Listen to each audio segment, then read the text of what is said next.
Hi everyone. Good to see you on my channel today. Today I will tell you a wonderful story. It is full of love and kindness. I hope you enjoy it and I wish you an enjoyable viewing experience. Thank you.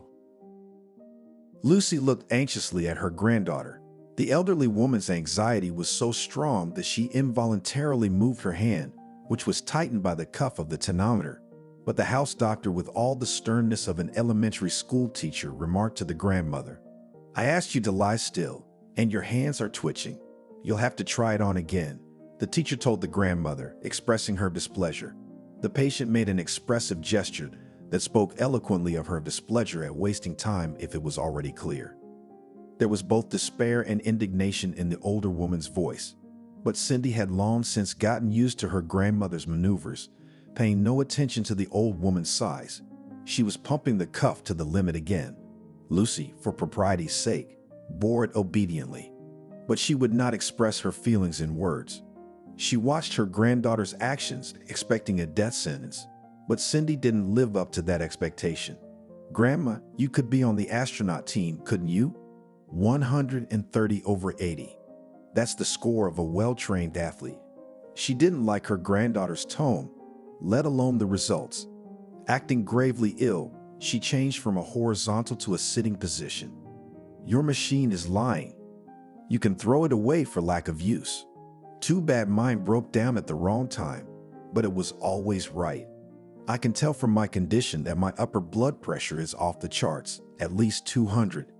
Cindy was well versed in the intricacies of her grandmother's character and didn't even take offense at her assessment of the imported device's abilities.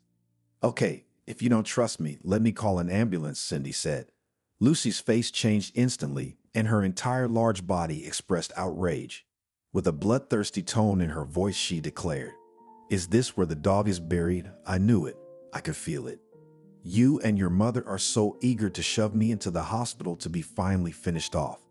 Cindy laughed. "Grandma, the hospital is where people get healed.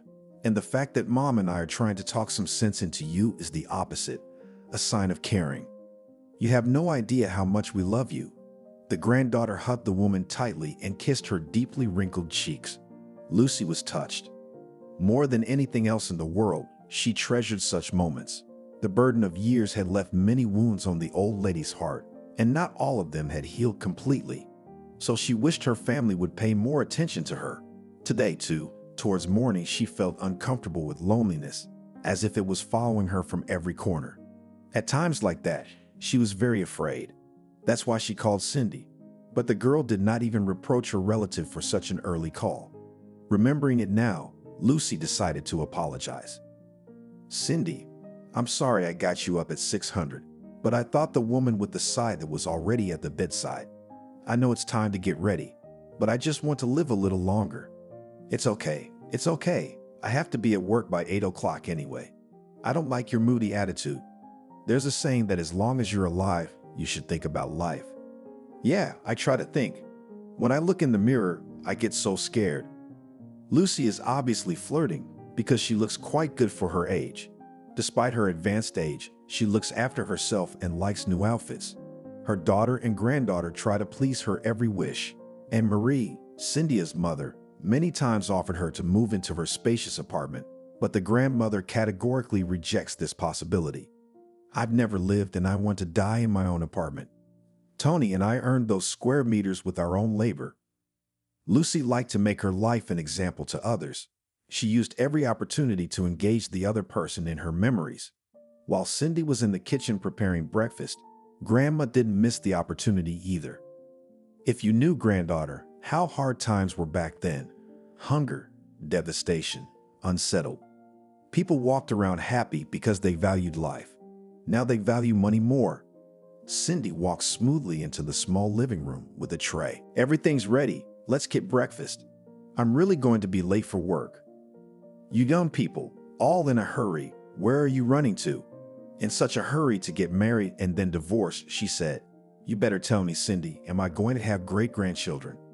It wasn't the first time her grandmother had started a conversation on the subject, but the girl had always shrugged it off, replying that she had to get married first.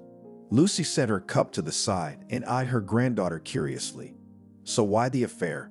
Have all the men in Russia disappeared? Vaughn, your grandfather Tony, came back from the war without one leg, and there was no shortage of brides. But your grandfather chose you, and proudly so, the old woman said. Who else could he choose but a labor striker? I have so many diplomas, and even have awards from the government. At that time, such girls were valued. Yes, and your grandfather, despite his disability, was an extraordinary man and looked back on women for others, so you had to be on your guard. Cindy knew Grandma's love story well, but each time new details emerged. Lucy had never told her before that Tony had shown a weakness for the female sex. You never told me about Grandpa's adventures, Grandma, Cindy said. A heavy sigh was heard. It's not customary to speak ill of the dead. He drank my blood, your grandfather. Still, I loved him and forgave him everything. It's easy now. Anything goes wrong, and we're off in different directions. We put up with it because we were ashamed. We'd also felt sorry for the kids. Tony had 3 of them on the spot. The women at the construction site laughed at me, saying, "Do you go to the maternity hospital like you go to work?" Every year at almost the same time. That was our life, and we loved each other dearly, Lucy said. Cindy looked at the antique clock that was inexorably counting the minutes. Of course, Grandma, I always enjoy talking to you, but I don't want to be late for work. But I want to tell you in confidence that maybe soon your wish will come true. Oh, Lucy exclaimed. Cindy, do you know what I mean? Who is he, tell me? The girl replied, don't you understand? Just don't tell anyone yet. But I myself don't know what will happen to Steve yet. He's a simple and very kind guy. We've been dating for almost a year now, and my parents don't know. Cindy quickly cleared the table and was preparing to leave, but she remembered something important and stopped. Why are you so anxious to wait for great-grandchildren? She asked. Lucy sighed expressively again. I don't know if it's true or not, but they say that a woman who is lucky enough to have great-grandchildren is forgiven her sins. Cindy laughed. I had no idea you were superstitious. That's news to me. I'm a striker and a communist, and believing in omens doesn't mix all that well. Life is such a thing that sometimes incompatible things happen. Whoever thought the world would turn upside down like this? As Cindy walked to the bus stop, she couldn't get her grandmother's last remark out of her head about the world being upside down. Mentally, she recognized the old lady's right, because really, just in the last few years, things had changed a lot. So many people were trying to keep the good and kind relationships that had brought them together before. When Cindy crossed the threshold of the office where 12 employees peacefully coexisted, Jane immediately turned her attention to her. Why are you late? The person in charge was already coming in. Good thing I didn't notice your absence. What's wrong with you? She asked. Cindy tried to explain with gestures. What's the big deal? Can you elaborate? Said Jane. Only brides and Christmas trees shine like that. What kind of day is it today? First, Grandma's been asking me since this morning when I'm getting married, and now you. Okay, I'm going to give you some up-to-date information just for you. I'm not planning a wedding yet, but I might be suitable for the role of a Christmas tree, she said jokingly. You're joking, but I know you and Steve are serious, so I hope to be your friend at the wedding, at least near someone else's happiness, Cindy added. The desks were tightly arranged, the friends standing close together, so no one would pay attention to their conversation. Cindy moved even closer to Jane. I don't get it. You and Tim were okay, weren't you? She asked. Cindy was shocked by Jane's confession. To be honest, I was even jealous of you. Everything looked so beautiful and romantic. What was the reason for your breakup? Did he lie to you or betray you? Cindy asked. Jane replied, well, you'd have to try really hard to lie to me. It's just that times are hard for both of us right now, and Tim is working casual jobs. And I, as a young and beautiful girl, want to live in constant celebration, and preferably every day. Cindy couldn't believe her ears. So what happened to love? She asked. Jane looked at her as if seeing her for the first time. I didn't realize you were naive to that extent. Love is when you have the ability to satisfy your little whims at someone else's expense, she said. Cindy made the decision not to discuss her boyfriend with Jane again. She wasn't satisfied with her friend's assessment of their relationship. Instead, she suggested switching to work to avoid repercussions for their long-time relationship. Although Cindy still felt an unpleasant residue after the conversation, Valerie was not embarrassed by it, and she did not insist on continuing to discuss the topic. At the end of the workday, Cindy agreed to go for a walk with Jane, although she had her own plans for the evening. She realized that Jane would take up a lot of her time and she was a little uneasy. "Okay, I'll try to make you feel a little better," Cindy said. She didn't have time to finish her sentence, however, when Jane was already clapping her hands happily. "Mittens and Snowflake. Yay! I haven't been to a movie in ages," she exclaimed. Cindy didn't have time to add that she and Steve wanted to go to the movie alone. When Steve saw that Cindy had shown up for a date with Jane, he showed no surprise, since they had met several times before with his friend. Steve took a negative impression of Jane and expressed his displeasure that she had joined their cultural event. He hinted that he had only expected to spend time with Cindy. Jane was not surprised at this hint and laughed out loud. "We can buy a term. True, it will cost 3 times as much, but the matter will be settled," she said. She turned Steve's attention to a hooded guy standing nearby and pointed at him in surprise. "That guy over there sure has tickets," Jane said. Steve was surprised. "You're even informed in such matters." Steve marveled. "Yeah, it's dangerous to be friends with you," he continued. Jane smiled back. "That's how you have to 1 and 2 and produce an effect," she said. "On the contrary, it's very useful to be friends with me. And this fellow I know because I bought clothes from him more than once. He used to paint on rags, imported from abroad," she added. "Steve, please hurry up. Otherwise, Cindy and I are about to turn into icicles." "It's Arctic cold," she urged. Cindy had been silent the whole time, not expecting her friend to act so openly in the presence of her boyfriend. She hadn't noticed Jane's habits before, such as laughing loudly or pointing a finger at a person in public. She even regretted that she hadn't culturally summoned up her friend, for whom she now had to blush in front of Steve. Somewhere inside her, a warning beacon went off. "Watch out, or your best friend will steal your boyfriend." But by the look of Steve and his mood, it was easy to guess that Jane annoyed him a lot. During the session, her friend didn't hold back much either. She was commenting aloud on the actions of the characters and was constantly cutting her in her seat. Therefore, Cindy did not thickly and did not watch the picture with the participation of a famous Italian actor. Jane, on the other hand, had quite a bit. "I was so looking forward to seeing this movie." "Thank you, Steve." Jane's gaze on Steve was so intrusive that Cindy became uncomfortable. It seemed to her that her friend was completely oblivious to the fact that Steve was dating her. In a minute, she could have literally pounced on him. "Friends, I don't understand why you have those facial expressions like you just drank a spoonful of fish oil. Remember when they used to feed it to us at daycare?" Jane burst into loud laughter. Cindy just nodded in response, not wanting to delve further into this awkward moment. She was already ready to say goodbye to her friend as they stood in the driveway of Jane's house. But Jane wasn't going to part so easily. "Guys, I understand, but I'm warning you that I will be a bridesmaid at your wedding and no other candidates are being considered," she stated. Steve replied calmly that he had to upset Valerie because he and Cindy would not be having a wedding. The joy on Jane's face was instantly replaced with surprise. She couldn't realize that Steve was also refusing to get married and wasn't even embarrassed to say so publicly. In response, Steve skillfully put the insolent girl in her place. Cindy watched with satisfaction as Jane struggled to comprehend the meaning of the words. Steve explained that their decision to forgo a noisy wedding didn't mean that anyone was leaving anyone behind. They just wanted to have a wedding without the publicity of going to a registry office and spend the money on something useful. Jane was quite surprised by this. She compared them to American movies where the characters go on a trip right after the wedding. "Steve, you're good," she said. For the next 15 minutes, all 3 of them started jumping in place to keep warm because the frost was already creeping through their warm clothes. Finally, Jane gave up. "That was a nice evening tonight. Why don't we go to the restaurant again like this?" she suggested. Cindy tried to apologize to Steve for Jane's behavior. "I'm sorry you had to listen to Jane's coddling.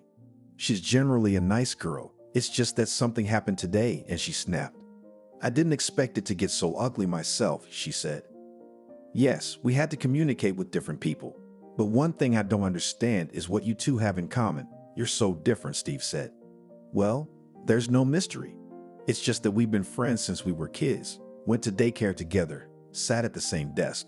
Jane's always been reckless. Her dad is a big shot, and she's used to always getting what she wants, Cindy explained. But her daddy better teach her some manners, he added. I had a hard time holding back when she started asking about our wedding. I really wanted to sass her, Steve admitted. Cindy experienced the shock of such an announcement. She froze in place, feeling her heart begin to beat harder. What? Are you serious? She squeezed out of herself. Steve stepped closer and took her hand in his. Yes, I am serious. I thought tonight would be the right time, but now everything has changed. Do you agree? He asked. Cindy was at a complete loss.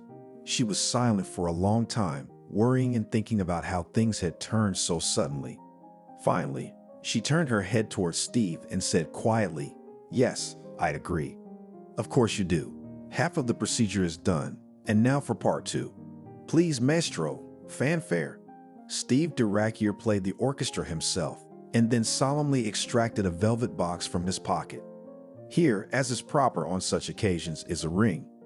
The girl opened the box in the color of a street lamp, and a jewel winked cheerfully at her with a bright gleam. Oh, it's a real diamond, she exclaimed. It was the happiest day of Cindy's life. She couldn't sleep for a long time, replaying every minute of the wonderful evening. On that frosty February night, spring was ringing in her heart, and she believed that the best was yet to come. The first year in married life flew by. Cindy couldn't escape the feeling that it was all happening in a dream. The women at work jeered at her. There's a vibe going around from our Cindy. You can get a free load of happiness. You shouldn't flaunt your prosperous life, she said. Cindy sensed the sadness in her friend's voice and realized that Jane felt jealousy and envy. She looked at Jane with compassion and said, Jane, each of us is going our own way. You will find your happiness, absolutely. I, on the other hand, am just lucky to have such a wonderful partner in life as Steve. Jane smiled and nodded. Yes, you're right, Cindy. I'm happy for you. It's just hard to deal with your own emotions sometimes, she admitted. Their friendship had continued, but since then Jane had become more circumspect in her comments and hadn't openly expressed her envious feelings. The girl wondered. On the contrary, it always seemed to me that happy people radiate kindness. Personally, I am ready to share it with anyone. What do you mean, Steve? Are you going to rent your own? Jane didn't expect you to say that. If you weren't my friend, I'd be really mad at you. Sometimes I feel like you're not happy for me or I owe you something. Cindy almost cried with resentment, so Jane tried to remedy the situation. Why do you say that? You know I don't mean that. Well, my tongue's just so bad. It's just talking nonsense. No offense. I'm not upset with you, Steve, about the wedding that didn't work out. The tension was relieved, and both girls smiled at the end of the meal when they put down their plates of dessert. Jane asked Cindy with a piercing sadness, What is happiness like? I guess it's different for each person. You know, I recently came across a collection of poems by a poetess. Anyway, she lived through the war. There was love and betrayal in her life. One of her poems struck me. It's about happiness, which this woman had spent her whole life collecting in bits and pieces. But you can't get much happiness this way, although it is very beautifully said. Yes, beautiful and right. You know, Jane, my grandmother told me many times about her youth. I mean, Grandpa was legless, and she'd cut her throat for him. I'm sorry, I didn't put it well, but according to my beloved grandmother's stories, it used to be the man himself was valued, and it didn't matter what his physical shortcomings were. It was what was inside that mattered. Jane looked at Cindy with wide eyes. Well, you're a real piece of work, girlfriend.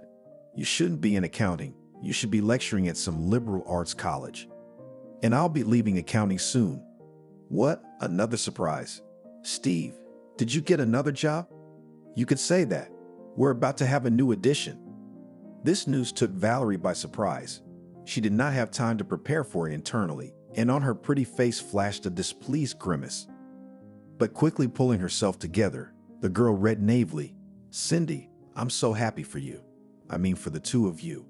Of course, so much happiness, and in one hand, it can be mind-boggling. But if I missed your wedding, where I wanted to be a bridesmaid, at least take me as your godparent.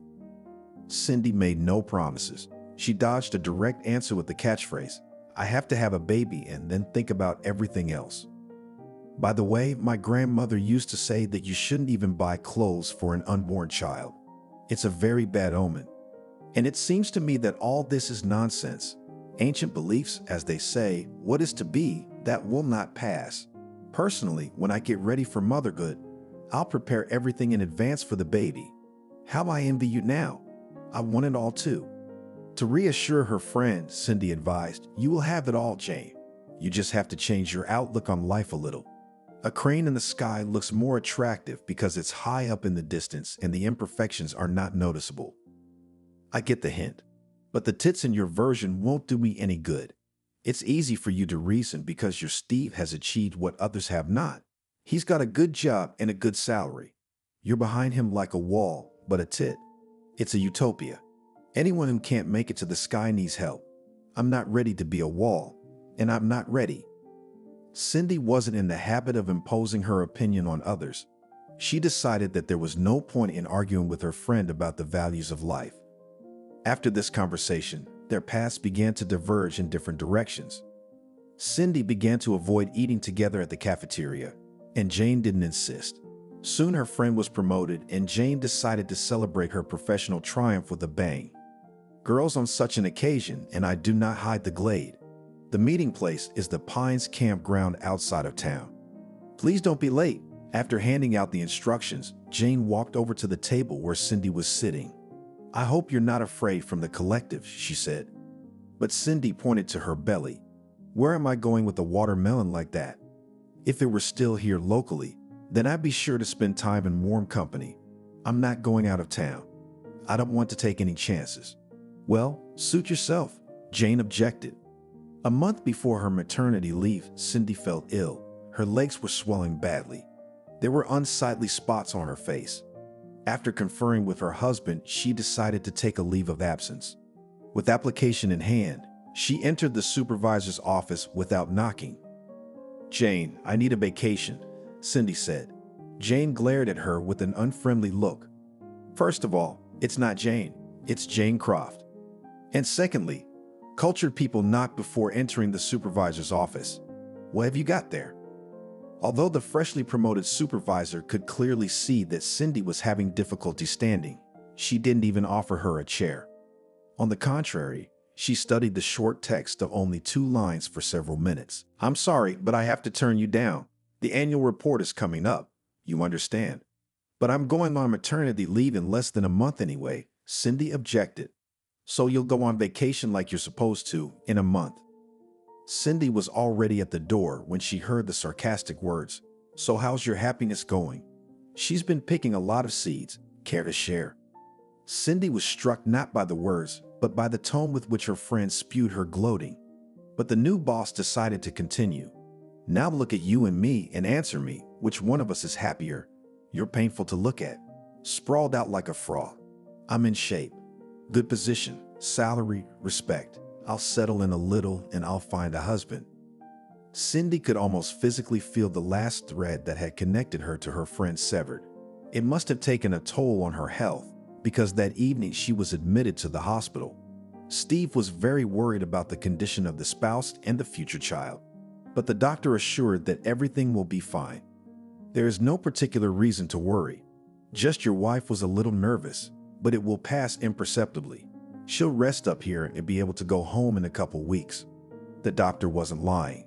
Indeed, Cindy was soon discharged, and the doctor joked one last time, we'll be gone for a while. Get your strength back and come back for the baby.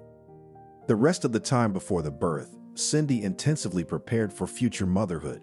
She reread a lot of useful literature, but she liked the book by the famous American pediatrician Benjamin Spock. When Steve caught his wife reading this treatise, he was surprised. I see that you are already very ready, and I'm allowed to study the references after all. I want to take a very active part too. I'm all for it. Here you go, Cindy replied. Steve took the book, but it was obvious that his mind was on something else. Cindy decided to help him out. Honey, is there something you wanted to ask me? There is this. Listen, I was at a meeting at City Hall the other day and I was almost speechless when I saw your friend there. Jane, I think. Yes, that's the one. But we don't talk to her anymore. If it's no secret, why? No secret. It's just that even a little power changes a person a great deal. I see. I'll keep that in mind. I almost invited her to come over to our house. Why didn't you say anything to me? Cindy, why? Steve, you've probably faced a situation at least once in your life where you've realized that you don't want to be with someone. That's what happened with Jane and me. Our friendship turned out to be a bubble, but I don't regret our breakup. It's just a little bitter. Steve, it'll pass, especially since you won't have to go back to your accounting department. Cindy, have you made up your mind for me? Steve, no, but I'd like to suggest a change of field. We're opening several branches soon, and we'll need to expand our staff. Jane, okay, honey, I'll think about it, but let's not get ahead of ourselves. Although the whole family was worried about Cindy, Steve found a true friend and soulmate in Lucy. Cindy's grandmother reassured the future father, never bring yourself down. Everything will be fine. All women give birth. It's our lot by nature, and Cynthia will do just fine. The man wanted to believe the wise woman's words, but anxiety for his wife and child lingered.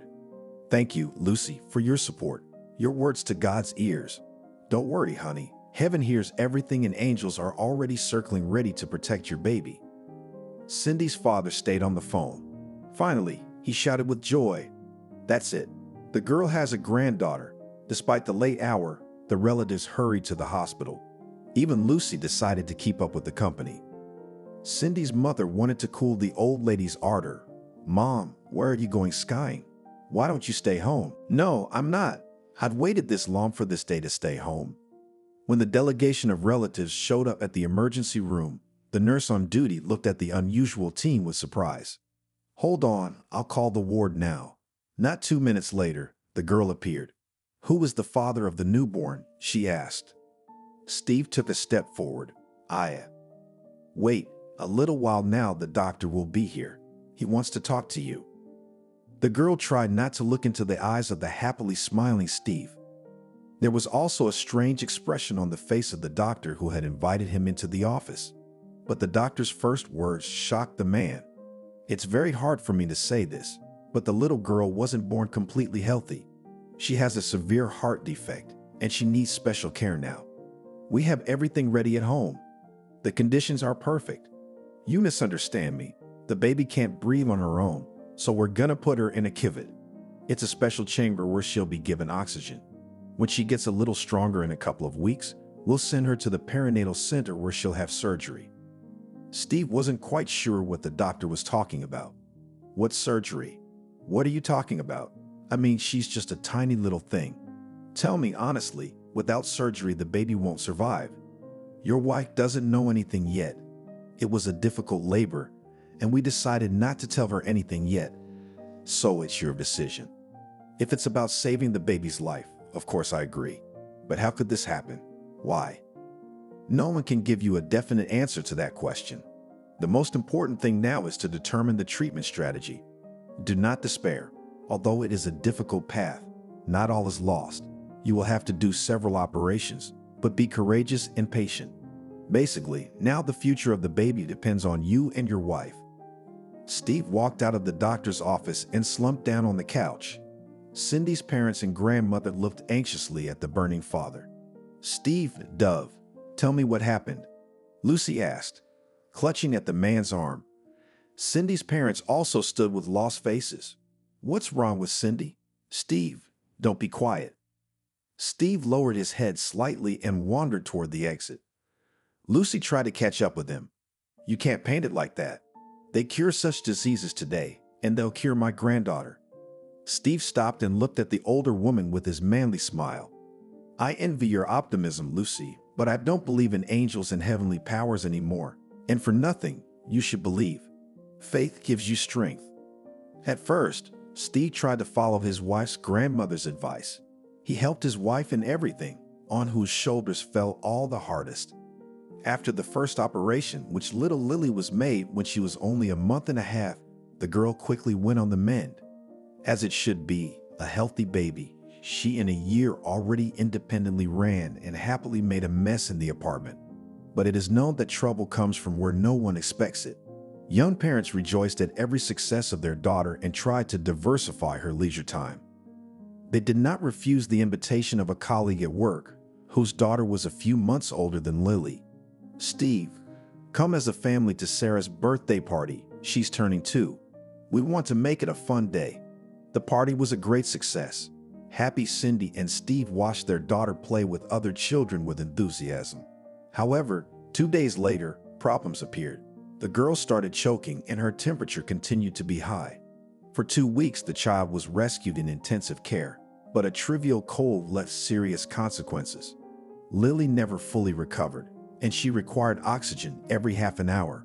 The young family faced severe financial difficulties, as most of the budget was spent on medicines and trips to the best clinics. Although relatives helped as much as they could, but the funds were clearly not enough. And then there was a distinguished professor, to whom they almost got to a consultation, said, "The situation is grave. The little girl's heart is like an old woman's. It can't withstand even minimal stress." Cindy pleaded, "What can we do? Help us save the girl." The professor philosophized, "Sometimes medicine is powerless. You have a special case, but tears and prayers can't help. The only correct solution, in my opinion, would be a second operation to install an artificial valve. But it's still a temporary measure. In the long run, transplant help will be needed." Steve was wary. "Professor, what you're saying is that, yes, you read me correctly. Your daughter will need a donor heart. But I want to warn you right away that the waiting list for such an operation is scheduled for years in advance. They say that shared grief brings people closer together, but Cindy and Steve were working against that law. 6 months after consulting a famous professor, Lily had a second operation, but it had almost no positive results. The girl was practically unable to exist without the machine through which she breathed. Therefore, Cindy could not take her out even for a walk. For the mother and the sick girl, the whole world was limited to the size of their 2-room apartment with a balcony. Downstairs, life was very different, but despite her serious illness, Lily was not discouraged. She was homeschooled and eagerly awaited the arrival of her teachers. Another passion of the girl was drawing. In her incomplete 8 years, Lily, with great talent, conveyed all the shades and details of her drawings. She enjoyed showing her work to anyone who was interested. One day, a teacher who came every day said, "Your girl has talent. If you don't mind, I'll show her drawings to an artist I know who teaches at the Academy of Art." At first, Cindy didn't pay much attention to these words, but soon several of her daughter's works were given to the teacher. But soon the burden of everyday life became so heavy that Cindy forgot all about it. One day, she confessed to her mother, who visited them every day, "I feel like a snail in a shell. I imagine how my sweet grandmother would be reading these words right now. I wish she were around. I miss her very much." Mom was a real optimist. The only time I ever saw her cry was when my dad died. The rest of the time, she always had a smile on her face and filled the whole family with joy. Although we don't so much want to be like Grandma, for some reason we can't seem to make it work. Especially lately, the constant moping won't let go. I'm just hanging in there for Lily. And Steve. I mean, he's always been there for me. Or has something changed? I didn't want to dump my problems on my mother's head, but I felt a strong need to share them with someone. I don't know if it was just my sick imagination, but Steve had changed a lot, especially in the last year. He's become irritable and even rude to me. He hardly ever goes into Lily's room. You should talk to him. I tried, but he refuses to talk to me directly. I get the impression he's afraid. Afraid of me and Lily and everything that's going on here. You know, Mom, my husband's been coming home later and later, so I'm starting to think he's got another woman. And if he leaves us, I don't know how we're gonna live. Don't worry, your father and I always have a shoulder to lean on. And Steve is such a responsible man. I'm sure he wouldn't do something so mean." "Oh, Mom, I can't be sure of that. He's not the same." Suddenly, Cindy remembered the teacher who had praised Lily's talent. "I'm totally boring you, but there's some good news," she said. "Nico, the teacher took some drawings to show the artist. Of course, I don't believe in all the Cinderella tales, but who knows?" Marie said thoughtfully, I told you 100 times that my granddaughter is a diamond. It's unbelievable for such a sick child to draw so well. You should hire tutors or art education teachers for her. Ma, I'd love to, but with what money? We're barely making ends meet. Medicines are so expensive, and we only have one breadwinner, and he's often in a bad mood. I don't think these lessons will cost much. My father and I will help. Maybe our Lily will become a famous artist. By the way, where is she? Cindy nodded toward the balcony, where her daughter had organized a plein air painting session. Although you can hardly call it a real nature, it's a small oasis of green under our balcony. The girl was passionately painting, sticking out her tongue. The mask of the device did not interfere with the creative process, and the young artist deftly corrected it every time she changed her body position. Marie leaned over to examine her granddaughter's work. Well done, my good one, she said. Suddenly, the mask slid off the girl's face, and she began to cramp her mouth. The grandmother quickly fixed the device. You are not allowed to make any sudden movements, and you can't even get excited much either, she said. Grandma, don't be afraid for me. I'm used to it by now. And Auntie told us that soon I'll get a special device so I can go outside with it. Cindy confirmed from afar. Yes, we have a foundation aide, Sonny, taking over Lily's patronage. They promised to help with the purchase of a new machine. But how long will we have to wait until enough funds are raised? Lily unhappily interrupted her mother. Mom, you've been talking to Grandma for almost an hour.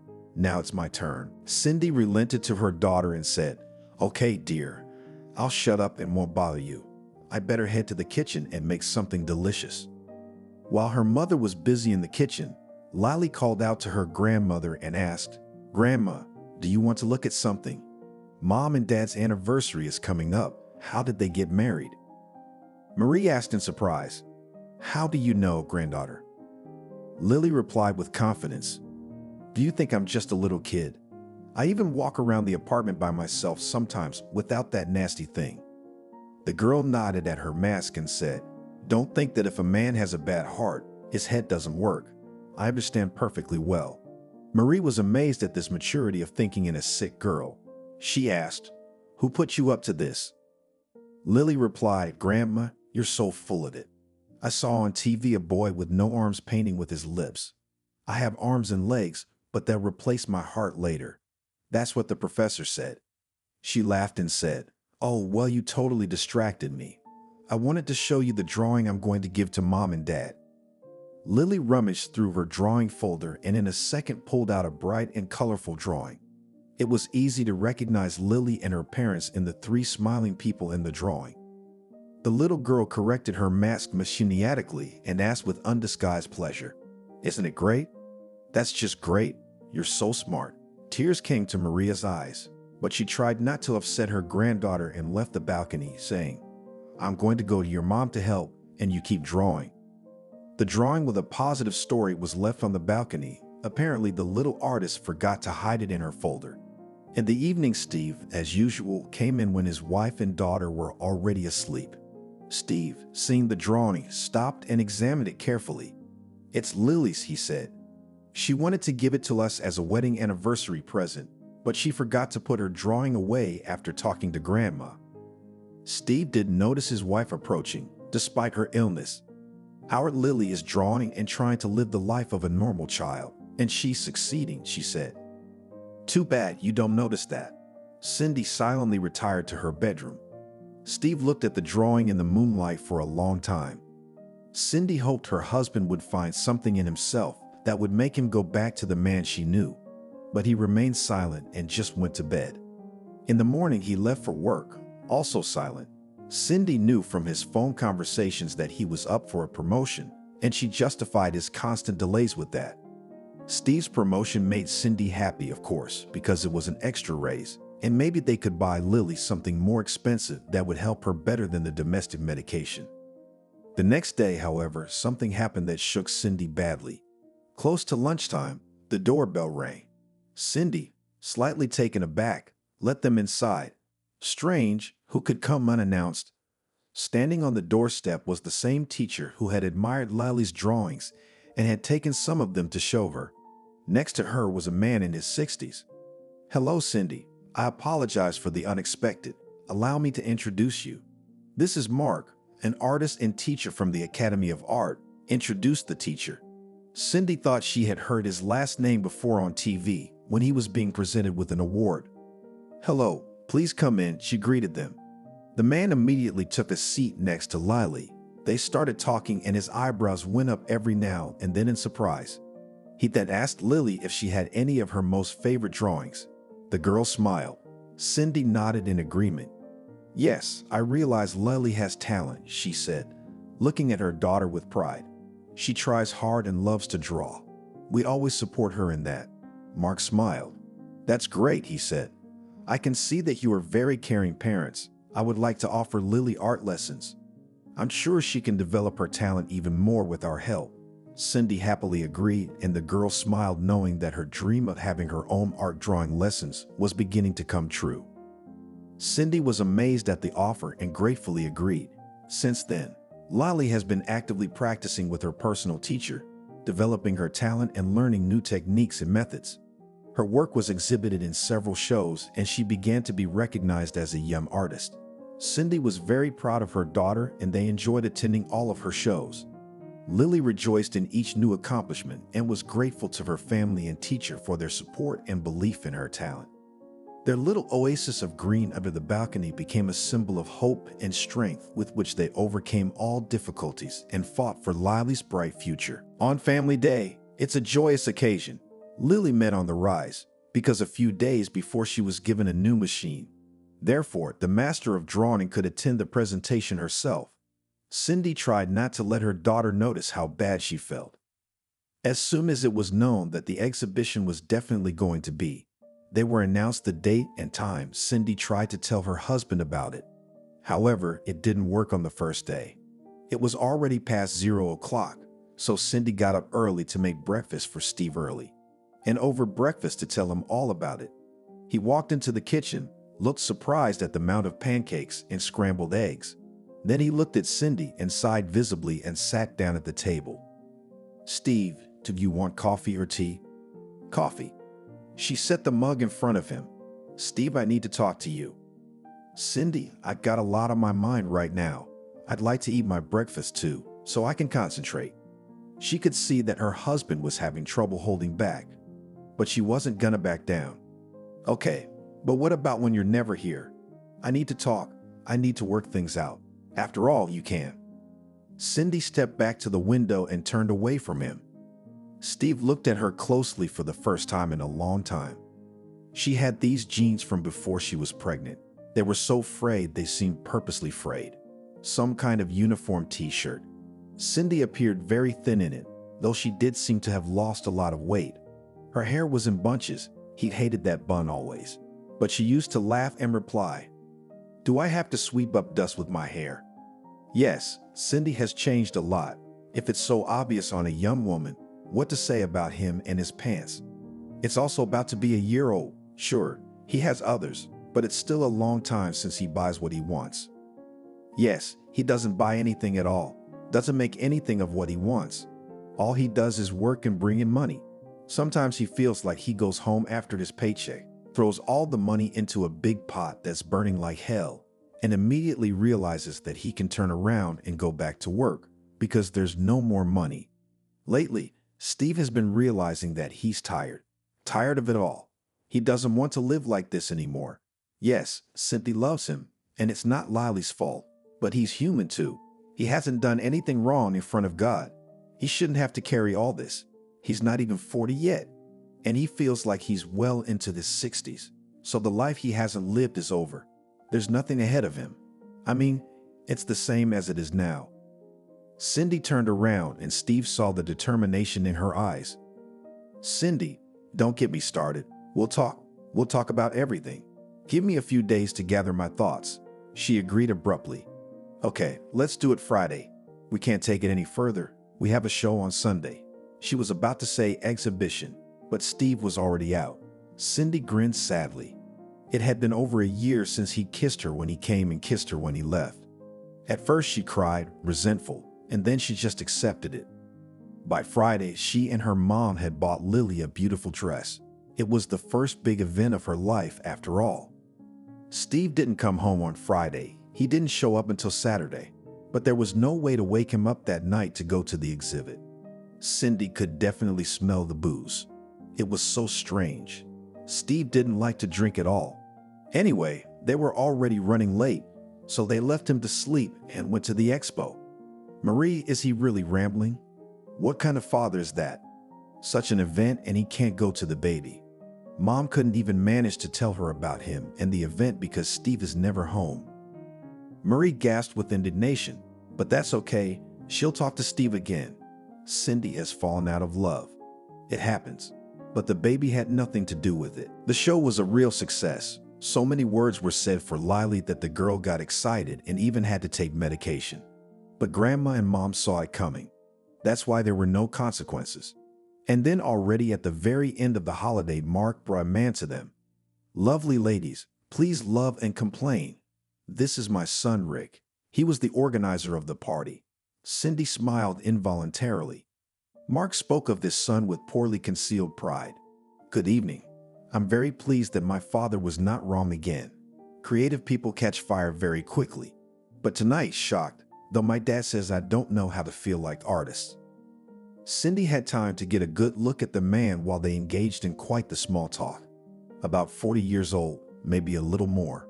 Very personable, austere. But not until he started smiling. A mischievous, boyish smile. And at that moment, it was clear that no, he was 40 and could not be. Actually, I approached you for two reasons, or rather, two things. One, Cindy, several people would like to buy your daughter's drawings since she is underage. Our man who handles auctions and sales will help decide on the price. And two, I'd like to invite you all to a restaurant to celebrate such a success. But I guess that won't be possible, the man said, looking pityingly at a tired and pensive Lily. Yes, unfortunately, there is no way.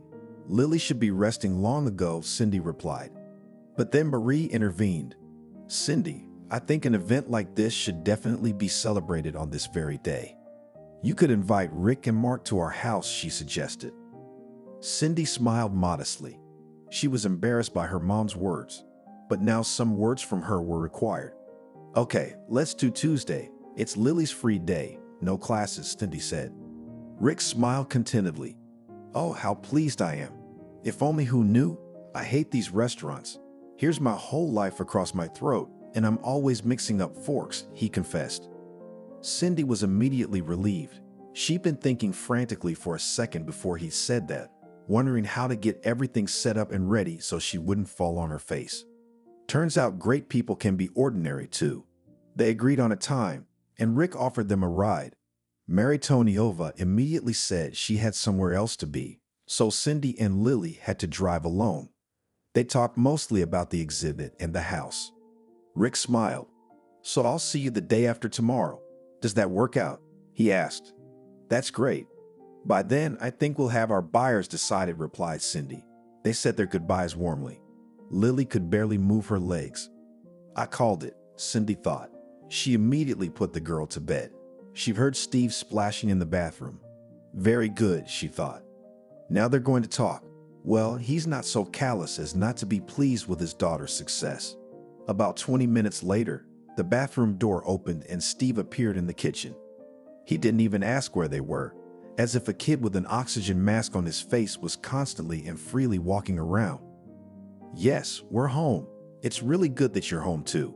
Otherwise, lately we only know about me having a husband and Lily having a daddy from memory, Cindy said.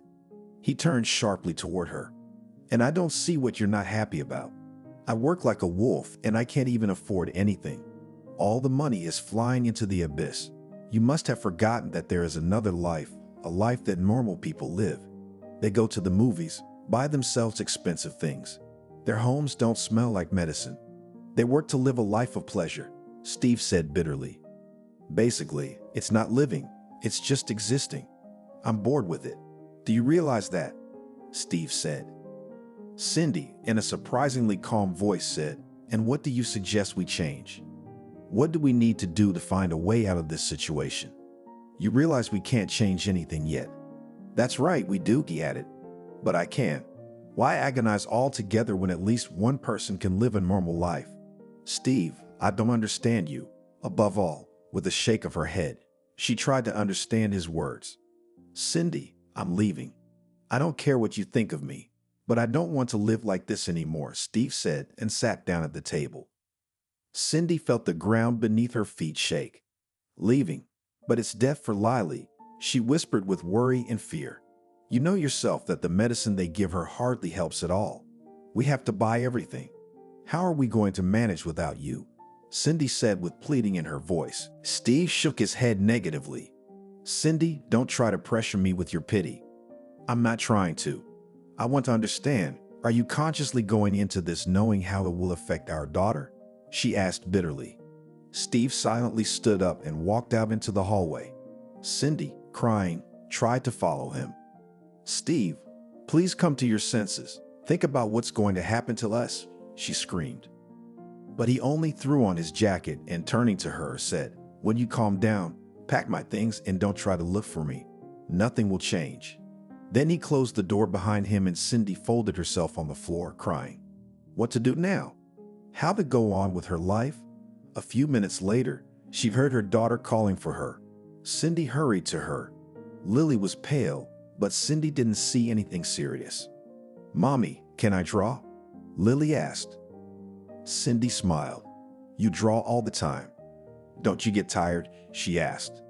No, Mommy, I like it so much. I even feel better, replied the girl. Cindy restrained herself so her daughter wouldn't notice her confusion. She didn't want to disturb the child. In the evening, when Lily was already asleep, Cindy sat down in the kitchen to assess the medications they had and what they had to buy.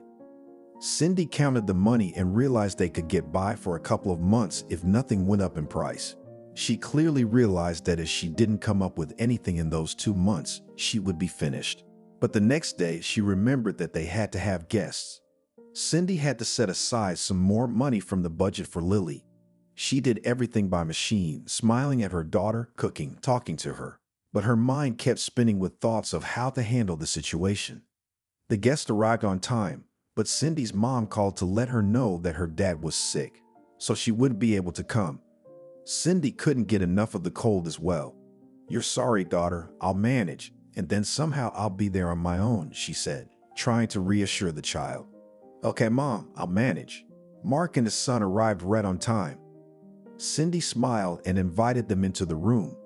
Mark immediately felt the atmosphere of home warmth. What are the scents? How can you give up such smells in favor of restaurant smells? He remarked. Rick smiled.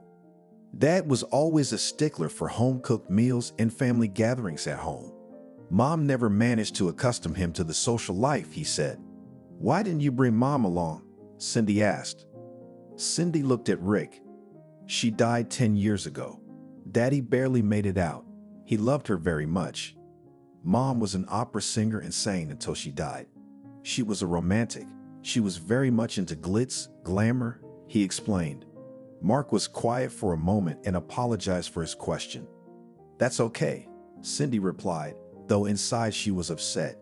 She realized who might have brought it up, but she decided to ignore it and spend the evening in a pleasant atmosphere. We're feeling better now. Mark's voice came from the room where he was talking to Lily. Cindy made a gesture toward the room and said, Come in, please. When they entered, Mark was standing by the table looking at something and quirking his eyebrows in a frown. He glanced quickly at Cindy and then said to Riku, Come here. Now both men were looking at the drawing and were silent. Cindy smiled and asked, What did you see in there? You know? Coincidentally, she wanted to take a look too, but Lily stopped her by saying, Mom, it's not finished yet. Lily quickly hid the drawing, and Cindy was surprised, but decided not to argue with her daughter. She would ask her later why she wasn't allowed to show her unfinished drawings. As they sat at the table and listened to Mark marvel at each dish, Cindy relaxed a little. Rick pushed his plate away and said, So, can we talk business now? I have a card that receives funds from the sale of Lily's drawings and paintings. There's quite a bit of money already accumulated there. I'd like your permission to take some of the works to Italy. There's an annual young talent show there in a week, and the prize is very impressive. Cindy replied that she was not receiving any help from the foundation or a foundation of her own that she had set up. Mark apologized for such an uncomfortable question and said that he understood that the medications were not being allocated in sufficient quantities. Cindy explained that her husband had lost his job and now they were barely making ends meet. She felt she was all alone with her problems. She thought strongly that she needed to find a way out of this situation and secure a future for herself and her daughter. Cindy replied that her husband had left them a short time ago because he could no longer work just for her and the sick child. Rick felt awkward and choked on his tea. Mark clenched his fist in a show of support. "Don't worry, Cindy. Everything that happens in life happens for the best," he said. Cindy smiled weakly. Meanwhile, Steve made his way to the park and sat down on a bench. Soon, a woman came over to him and sat down next to him. "So, how did it go?" she asked. "How do you think?" Steve replied. Jane placed her hand affectionately on his shoulder. "Relax. All the bad things are behind us. There's only positivity ahead. In a month, you and I will go to the sea," she said, trying to encourage him. "It will be a great reward for your torment. You'll come back with renewed vigor," Jane said. "Let's get to work. I'm sure you're due for a promotion. You know how hard it was to breathe without oxygen." "Yes, I understand," Steve replied. "Jane, let's make a deal. Let's not bring them up again," he suggested. "Sure, whatever you say," Jane agreed. "So, shall we go home?" "I ordered dinner from the restaurant. I also bought some wonderful wine. I took the next day off, so we have the whole night off," she said with a smile. Steve smiled back. He would try to put everything that kept him from enjoying life out of his mind. This was the kind of life he had dreamed of shattering, or rather, when he had started hanging out with Jane. It had all happened suddenly, and he hadn't thought about cheating on Cindy, much less with Jane, whom he disliked since the very first day he met her. To be honest, he hadn't seen her in a long time, probably since Cindy was still pregnant. He'd never once met her or had any interest in her. It didn't matter to him how his wife's ex-girlfriend lived. That day, his car failed to start again. And of course, it didn't happen outside his house, it happened at work. There was no public transportation running at that time, and cabs were too expensive, especially to the other side of town. He decided to walk to the nearest shuttle bus stop, very thirsty. Seeing a small store up ahead, Steve turned there to buy some water. At the door, he almost bumped into some woman. "Excuse me, did you say something?" he asked. And the lady suddenly said, "Steve, isn't that you?" Surprised, he looked up and saw Jane in front of him, well-groomed, wearing makeup and smelling of expensive perfume. He didn't immediately recognize her. "What are you doing here at this hour?" he asked. "My car broke down and I'm walking to the center and you're driving." "See, my head is working," she replied, smiling. Steve turned around and saw a bright blue BMW. "That's a nice machine, but that's not what I'm talking about. I'm talking about giving you a ride." "Go ahead, buy what you need and get out. I'll wait by the car," Jane offered. Steve took the groceries he needed, walked out of the store and saw Jane, who was indeed standing by her car. "Thanks for your help," he said as he got into the car. "Well, let's go," Jane agreed. They moved further down the street, and Steve felt that he and Jane not only knew each other, but were beginning to communicate again, opening their souls to each other. It was unexpected, but pleasant. Steve went to the counter, feeling mixed emotions. On the one hand, he didn't want to see Jane, but on the other, her presence seemed like fresh air, freeing him from his daily routine. He got into the car, which smelled of new leather, expensive perfume, and something else, something dear and forgotten. Jane smiled and asked, "You like it?" She even laughed. "You talk as if you're living on starvation yourself. You had a good job, as I recall. But jobs don't disappear, do they? Though everything else can certainly be lacking. I mean, Lily's sick, and all our income goes to her medical care. Cindy doesn't work, so we can't afford all the extra expenses. Believe me, I'm sick of it all too," Steve said, and was afraid of his own words. Never before had he allowed himself to be so frank. Jane looked at him thoughtfully. "Look, how about when we retire, we do some relaxation and take our minds off these stresses?" she suggested. Steve thought about it and smiled a little. That sounds like fun. Maybe that would be our reward after all the hardship, he replied. I'm just running out of reports at work. I'm tired as a dog, said Jane. Steve, not much of a drinker, felt that he didn't feel like going home. Then he suggested, let's go to my place then. I have everything the soul wants in my bar. Steve had not expected such a turn of events on his part. He thought that they would just sit somewhere on neutral territory. And then Jane offered him to come to her house. He realized how such a sit-down could end. Suddenly, he was overcome with a fever, and images of Jane on lush sheets with a glass of champagne in her hands came into his mind. In a hoarse voice, he replied, "Come on, you. Why not?" That night turned everything over in Steve's mind and made him rethink his attitudes and expectations. Jane very subtly and discreetly showed Steve that his self-indulgence was pointless. Think to yourself, what's your fault? You don't have any genetic abnormality. There are no people in your lineage with this condition. Why do you have to suffer your whole life? Don't you think it's unfair? You could live a very good life, she said. Steve listened to her words carefully, realizing that she was right. Maybe he really should reconsider his situation and find ways to live a full and happy life instead of being tormented all the time. I'm sorry, though. It's none of my business.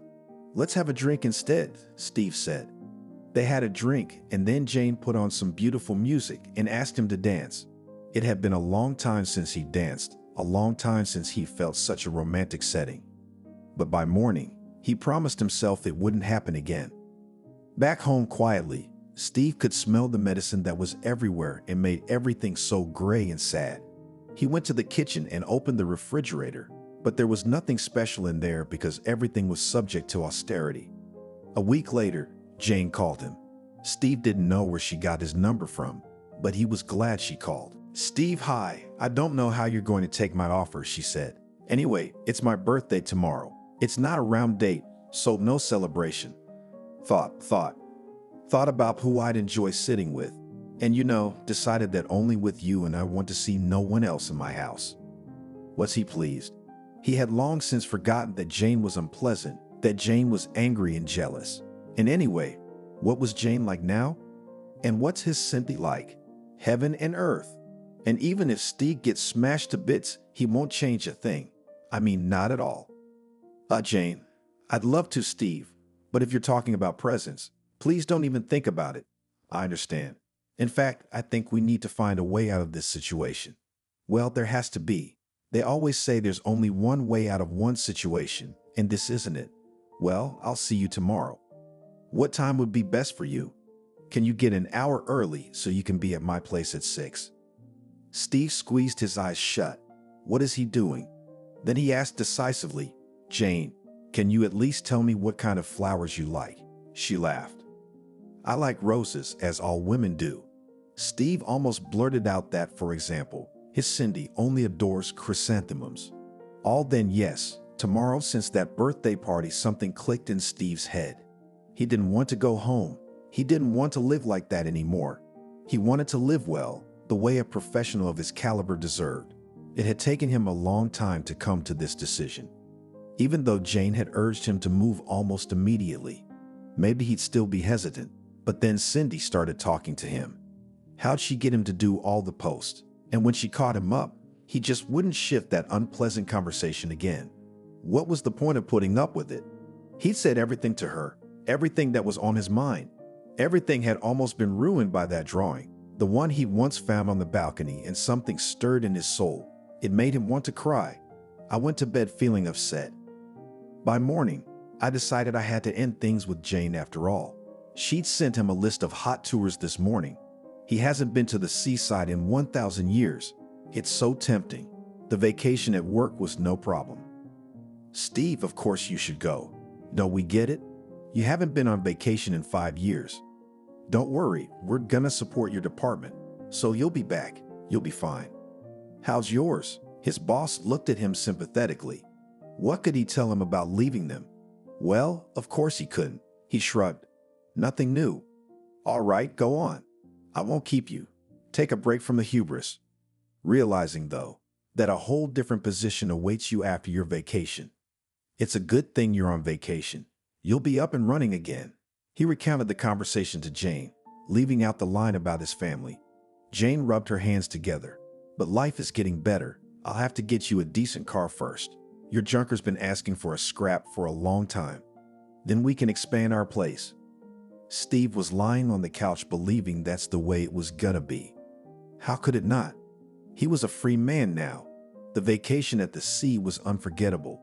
Steve never once had the urge to call to see how Lily or Cindy were doing. And Jane never left a minute to spare. She'd take him on a field trip to his room to the beach. He's tan, he's beautiful. Jane would lie next to him at night and say, You're so handsome, you're so strong, you're the best. And he believed it was true. He went to work with pleasure.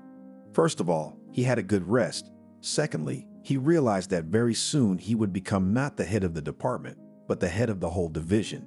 And this is quite different. Even cars will be allocated to him. And not just any cars, but good ones. His company's cars are all fire. Having greeted the guard, he went straight to the office of the chief to hand over souvenirs from the sea. Good morning, Konstantin Igorovich, Steve greeted. The chief slowly turned from the window. Hello, Steve Andreevich. How was your rest? Very well. Here are some souvenirs I brought you. The chief looked at Steve strangely. He even became uncomfortable under that gaze. And I brought my daughter some too. Steve stopped smiling. Well, what did he want? Sooner or later, everyone was bound to find out, and he was mentally preparing for it. What's the daughter got to do with it? What's she got to do with it? Steve, I've been working with people for so many years, and I would never have thought you were even capable of something like this. Steve hummed. But you can't judge anything because you don't know anything. I'm sorry. I have to go to work. The supervisor gave him an attentive look and shook his head. Clearly, some woman wasn't left out. He chatted with Cindy a few times, and he liked her. A beautiful, quiet woman, strong in spirit, and Steve was just furious. Who gave them the right to meddle in his private life? Who? What did they even know about his life? He slumped into his chair. The only thing separating him, as head of the department, from the rest of the employees was a glass partition. Several times he took a break from his papers and realized that his colleagues were looking at him and obviously talking about him. So everyone here was aware of it too. But the most unpleasant thing that day was not the slanted glances, not the conversation with his boss, when he came to the cafe on the first floor to have lunch. People parted to let him through to the cash register. He hummed, "Wow, respect. They know he's going to be the boss soon." He put everything he'd chosen on the tray, paid and headed for his favorite table by the window. There were only two women sitting on one side of the table, seemingly from a neighboring department. "Enjoy your meal." He set down his tray and sat down. The women silently took their trays and moved to another table. Steve poured himself a fury. The first thing he would do when he became boss was fire these two chickens who stuck their noses where they didn't belong. And a week later, something happened that Steve certainly didn't expect. A general meeting was called throughout the office. Steve showed up that day in a suit and a white shirt. He was well aware that he would be assigned to a new position today. Jane at home gave him a fastidious look and was pleased. "You look great. I like it a lot." After lunch, all the people stretched out to the hall. Steve went too. He sat in the front row where the other department heads sat. For the last time now, he would always sit at the table on the stage. His boss, Konstantin, lowered himself down next to him. He silently listened to everything that was being broadcast from the stage. Then Steve heard something that jolted him, and he quickly stood up, turning out to be the new head of the department. Some woman had been appointed. A second later, he headed for the exit with a swift step. An hour later, when everyone was back, including Konstantin, Steve headed to his office. "Can you explain to me what that was about?" "I thought you said I was going to be the boss," he asked. The warden looked at him and calmly replied, "We all consulted and decided that such a serious post could not be headed by a man without principles. The man is a traitor." "My God, what kind of nonsense are you talking about? 1,000 people get divorced, 1,000 leave their families. Maybe, but in such a situation, what do you know about it? Have you lived in that kind of hell? You haven't? It's not for you to judge, Steve said indignantly. The warden took off his glasses, rubbed the bridge of his nose. And how do you know about the others? I have a son with cerebral palsy, and his mom wanted an easy life just like you. No problems. But it's okay. We're doing fine. And by your logic, I should have put him in a boarding school immediately. In that case, I should probably quit, said the boss. Steve already regretted his words. Suddenly, Konstantin would say, yeah, what's he supposed to do then? You know, that's not a bad idea. Anyway, you won't get any more support from me, he continued. In the evening, Jane was long gone from work. Steve himself didn't know why he was so worried. Well, he quit. That was fine. There would always be a job for a specialist like him. He would tomorrow. Jane arrived just after midnight, smelling faintly of champagne. Oh, what are you doing up? Where have you been? Jane looked at him in surprise. What's with the tone? It's a normal tone. I was wondering where my woman has been. Actually, it's going to be morning soon. But first of all, I'm not your woman. Serfdom was abolished long ago. And secondly, what kind of snobbery is this? I'm not going to answer to you for every move I make. We're adults. We have friends, girlfriends, Jane replied irritably. Steve realized it was time to tone it down. But you could have called. I could have. But I forgot, he said, gritting his teeth. She forgot. He called 100 times. First, she hung up on him. Then she just turned the phone off, Steve thought. I've got news, he said to Jane, raising his hands. That's it, tomorrow. I'm insanely tired. He silently followed her into the bedroom, but Jane collapsed so that there was no room for him on the bed. He had to go back to the living room and make himself comfortable on the short sofa. He lay awake for a long time, staring at the ceiling, thinking. He was hired. The salary wasn't that good, though. Jane was terribly displeased. Cindy should be disenfranchised so she doesn't run around complaining, she said. What makes you think it's her? Who else? Even if it wasn't her, it's still her doing it, Steve objected. There, I told you. They're just poisoning your life. By the way, did you file the divorce papers? A few years later, Jane was fired for a big shortfall. The whole debt was pinned on her. And Steve suddenly realized he was right back where he left off. Only there was the kid, and here was Jane. Just like that. All the money was going into the abyss. Jane was paying off debt to stay out of jail, and Steve was working. Jane couldn't because she was getting less than the principal. She didn't agree. Principal positions are being snapped up very quickly. One evening on his way home, Steve turned down a familiar street, stopped under the windows, stood looking at the glowing windows. It felt so nasty, so bad. I wanted to get up and say what a fool he was to be forgiven. I wanted to look at his daughter's drawings. Steve, are you? He jerked around. Standing next to the car was a neighbor, a grandmother, from the first floor. Hello. Yeah, me. Haven't seen you in a while. You're just standing there for nothing. Your family left, sold the apartment, and went somewhere very far away. You have to take an airplane. Over there to another country. How did they leave? Why? Lily's not allowed. But that wasn't reported to me, Grandma said. Gone, it seemed, to live quite somewhere in Italy. He couldn't understand what was going on. Grandma didn't usually mix things up. She had always been judicious. But if this was true, it turned out to be an unwise decision. The doctors had warned that any trip, any flight, could be Lily's last. The risk of her heart valve failing was too great. Cindy couldn't volunteer for such a thing. Unless she too decided to make it easier on herself. But no, Cindy was definitely not capable of that. He drove out of the yard, thought about calling Cindy's mother, but then decided he'd better not. Now, at least, he could live in peace. But life still wasn't working out. Everything was going wrong. Jane got a job as a bookkeeper at some firm and was making sense. The firm where Steve worked was bought out and recruited young employees. He was offered to stay on as an errand boy or quit. Now he was earning money with some odd jobs. Everything was going wrong. The car was his only asset from the past when he was at his peak.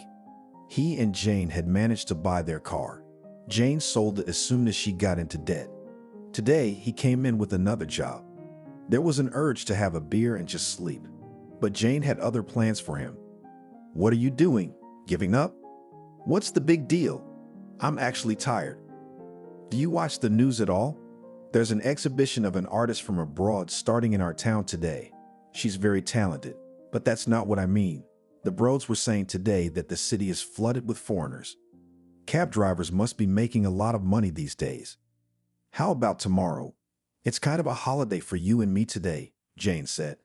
Steve looked longingly at the 2 bottles of beer. Maybe tomorrow, he thought. It's kind of a holiday with you and me today. A holiday? What kind of holiday? But I left you 10 years ago. But I wouldn't call it a holiday. Personally, I'd had nothing but bad luck since you left. So, is it okay that you ruined my family? Who needs you? Should I have lured you in with a finger? You didn't have to. You just dropped everything and came running. Even a sick kid didn't stop him. What a man, Jane continued. Steve jumped up, fists clenched. You what, you? He asked. Are you going to hit me? Come on. He stood there, unmoving. Well, here you can't even do that. You can't do anything at all. Steve walked silently toward the door. A little more and he would hit her. He thought it was all her fault. It was just that she had fallen at a time when he was having doubts. Another would have backed him up. It was all her and only her. Steve stopped to smoke next to the mall. On the wall, he saw a large poster. Nika is a young talent. The exhibition was at the House of Culture. I wondered what she was doing here. Well, it's not the biggest city, but it's not small either. Why did she come here? Steve learned that foreigners had come to town to buy the paintings that were on display. They paid well and left tips. The foreigners attracted a lot of cab drivers. The closing of the exhibition was near. I'm eating now. I'll go too, Steve thought. Though he earned a very good salary today, the mustachioed cab driver got into a broken-down Shiguli and sang from his seat. Steve pulled out of the parking lot. It was almost an hour until 7. During that time, he had time to drive around the city 10 times, but there was no work. Who was coming from work was already home, and who was going for a walk? Back home, near the House of Culture, there were many cars, all expensive and beautiful. Cabs stretched along the edge of the parking lot. One car caught his eye, a white Jeep. Steve did not even immediately realize what brand it was. He got out of the car, walked the machine around. Yes, not bad. I wonder how much it cost. He stood for a while longer, then got into his car. How come he fell asleep? Steve still didn't understand. Apparently, fatigue had taken its toll. He picked up the phone, which had already rung several times. Steve, why aren't you picking up the phone? This is the 3rd time I'm calling. Can't you hear me? Where are you? Is there some voice behind you? Steve shifted the receiver away from his ear and was silent for a long time. Yeah, it's nothing. You imagined it. I was just quiet for a long time, he said, waving away the feeling of strangeness. Okay, well, I thought you weren't working then. I am. I'm working, Steve replied. Anyway, when you go home, get some sour cream and herring. Steve wanted to ask where he was going to get the money for that, but he held back in time. It was like he was working, not sleeping. Do you understand me? Jane continued. He didn't answer, just stared out the car window at the street. Suddenly, he saw a woman and time froze. It was Cindy. There was no doubt about it. She was so beautiful, so fashionable. It was like he fell out of reality. It was like it was 10 years ago. But she looked even better than when he'd left her. Steve, can you hear me? Hello? Jane's voice reached him. Yeah, what's the connection? What are we just paying money for? Steve replied angrily. The phone dropped to the seat and Steve jumped out of the car. Cindy, a woman who had been walking too slowly, stopped, looked at Steve, and her eyes widened in surprise. Steve, yes, it's me. What's not to recognize? You look beautiful, he said. Cindy's eyes went cold. Yeah, well, I didn't recognize you right away. Thanks, I know. Steve felt confused. How's life, Cindy? Everything okay? He asked. How's Lily? It was at this point that he realized he had done a huge stupid thing. Why was he asking about Lily? Although, on the other hand, Lily is his daughter. There's nothing wrong with Lily either, she said. Steve tried to correct his inappropriate phrasing. He was surprised, and apparently he did it too obviously. But did a young and girlish voice speak from somewhere off to the side here? "You're not going to believe this, Daddy. Contrary to your best efforts, I'm not dead," came the voice. Steve turned sharply. Standing next to him was a young girl. Yes, he recognized her immediately. It was his daughter Lily. Behind her stood a man a little older than Steve himself, looking at him unkindly. "Why did you do that, Lily?" "I meant you no harm," said Steve. The girl laughed. "You didn't? You didn't mean us or me any harm when you left us with no money, knowing how much the medicine cost. You knew perfectly well that without them I might die. Mom kept it a secret, but I heard what you told her before you left. But it didn't seem like your life was any better with Alice," Lily continued. Steve was stunned. What kind of trials had his mom gone through while he was taking a break from them? If it wasn't for Daddy Rick, they wouldn't be talking right now. For his and Grandpa's sake, I was able to return to my hometown for my exhibition. Steve stood silent for a moment. Then he asked, "So is that you, the young artist Nika?" "I took a swipe at you right there?" "Yes, Daddy. Now if only you had the money and had the kind of life you want. Or, no, you wouldn't. You're just not capable of doing things like Daddy Rick. You know, he almost went to jail because he forced the pilots of a private plane to land near a hospital. Otherwise, I wouldn't have survived. Would you have?" "No, Daddy, you wouldn't have been able to do anything because you run away from difficulties and problems instead of solving them," Lily said. The man who was standing next to her put his hand on her shoulder. "That's enough. Calm down. Daughter, let's go to the car," he said. Cindy looked at Steve thoughtfully. "But I'm not going to ask how you're living. I can see that already. Goodbye, Steve." Steve was just about to reply something when he heard Jane's exasperated scream. "Steve, wait. Don't go. Jesus, she was just home," Jane yelled. "Maybe she wasn't calling from home." Jane ran up, out of breath, and shoved Steve's bag. "Oh, it'll get me home. 'Cause I'm so tired," she said. Cindy, who was already walking toward the car, stopped abruptly. She slowly turned around and stared at Steve's wife. Jane also turned and stared perplexedly at Cindy for a while and then, apparently recognizing her, froze. "So that's who spurred my husband to a better life?" Cindy whispered. A smile appeared on her face. "Jane, how much gold did you not wish for? I guess Steve only needed you to bite me harder too. There was no way I could have guessed it was you. But I guess you're lucky, not for long. You know how people fall from heights? I wouldn't be wrong. You buried your daughter," Jane said. "What kind of bitch are you, Jane?" Steve exploded. "No, my daughter is alive and well, and as you can see, quite successful," Cindy said, turning back to her family. Jane threw a quick glance at the poster and wrinkled her nose like a toothache. "Still something of an act," she muttered. "But you've been decked out in expensive clothes because of the daughter on the bill. So what? So what you haven't had is happiness, and you'll never have simple family happiness." Jane looked at her triumphantly. At that moment, Rick came out of the car again. "Cindy, how much longer? You know our son will be very unhappy if you keep waiting for him much longer. He might even throw toys," he said. Cindy looked at Rick with loving eyes.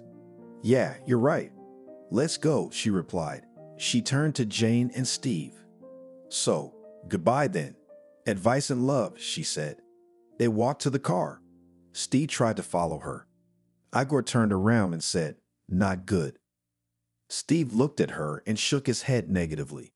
The car pulled out of the parking lot, and they stood there looking after it. Suddenly, Jane's face reflected anger. "Cindy, well, that's okay. You'll cry at my place." "Steve, you should sue your daughter for child support. She has so much money, and you're stretched thin on bread and water. I know people. We'll get you on disability, and she'll pay like a sweetheart," she said with obvious anger in her voice. Steve turned away, realizing that further conversation with Jane would only lead to more problems. He stepped back inside. Only one thing was clear. He had a lot of difficult decisions in front of him and a fight for his happiness. He turned to Jane and told her that if she didn't want to become an invalid herself, she'd better shut up. "What's that? What are you going to do? A loser?" she asked indignantly. Steve hit the woman for the first time in his life. Not very hard, just slapped her on the lips, and walked to the car.